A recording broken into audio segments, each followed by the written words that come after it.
Gautam neuro care brain stroke migraine fits brain and spine surgeries కి best neuro surgeon. Corona మహమ్మారి వ్యాపించినప్పటి నుంచి ప్రపంచ దేశాలు తీవ్ర ఒడిదుడుకుల్ని ఎదుర్కోవాల్సి వచ్చింది.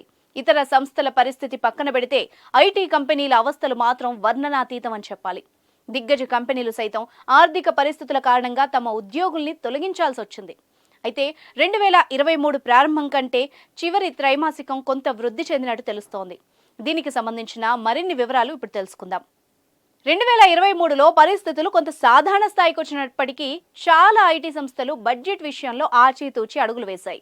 ప్రాజెక్టులు ఆలస్యం అవ్వడం, రోజు రోజుకు తగ్గుతున్న ఆదాయాల వల్ల ఇలా ప్రవర్తించాల్సి వచ్చినట్టు సమాచారం.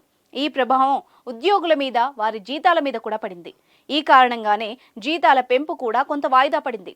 భారతీయ దిగ్గజ కంపెనీలు టీసీఎస్, ఇన్ఫోసిస్, విప్రో, హెచ్సిఎల్ టెక్నాలజీస్, ఎల్ఎన్టీ, టెక్ మహీంద్రా మొదలైనవన్నీ ఈ నెలలో తమ డిసెంబర్ త్రైమాసిక ఫలితాలను వెల్లడించనున్నాయి. ఈ ఫలితాలు మునుపటి కంటే కొంత ఆశాజనకంగా ఉంటాయని భావిస్తున్నారు. అయితే కొన్ని కంపెనీలు లాభాల్లో రాకపోయినప్పటికీ వాటి యాజమాన్యాలు భవిష్యత్తు కార్యాచరణ ఎలా ప్రకటిస్తాయోనని మార్కెట్ వర్గాలు వేచి చూస్తున్నాయి. యాజమాన్యాలు ఐటీ రంగానికి సంబంధించి సానుకూలంగా స్పందిస్తే స్టాకుల్లో మంచి ర్యాలీ కనిపించే అవకాశం ఉంది. ఇటీవల జరిగిన ఫెడ్ మీటింగ్లో రానున్న రోజుల్లో కీలక వడ్డీ రేట్లను పెంచబోమన్న సంకేతాలు ఇవ్వడం కూడా మార్కెట్లకు పాజిటివ్గా ఉందని కొందరు నిపుణులు అభిప్రాయపడుతున్నారు. గత ఏడాది డిసెంబర్ వరకు చాలా మంది ఐటీ ఉద్యోగులు తమ ఉద్యోగాల్ని కోల్పోయారు.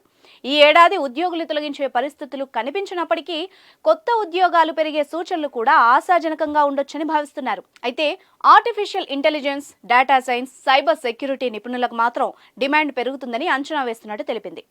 ఐటీ సంస్థల ఫలితాల విషయానికి వస్తే టైర్ 1 కంపెనీల వృద్ధి 2.6% నుంచి 5%, టైర్ 2 సంస్థల ఆదాయం 1 నుంచి 3% పెరగవచ్చని భావిస్తున్నారు. అయితే ఖచ్చితమైన ఫలితాలు ఈ నెల చివరి నాటికి అన్ని అందుబాటులోకి వస్తాయి. ఆదాయ వివరాలు ఎలా ఉన్నా దీర్ఘకాలంలో మాత్రం ఐటీ కంపెనీ స్టాక్స్లో ర్యాలీ ఉంటుందని భావిస్తున్నారు.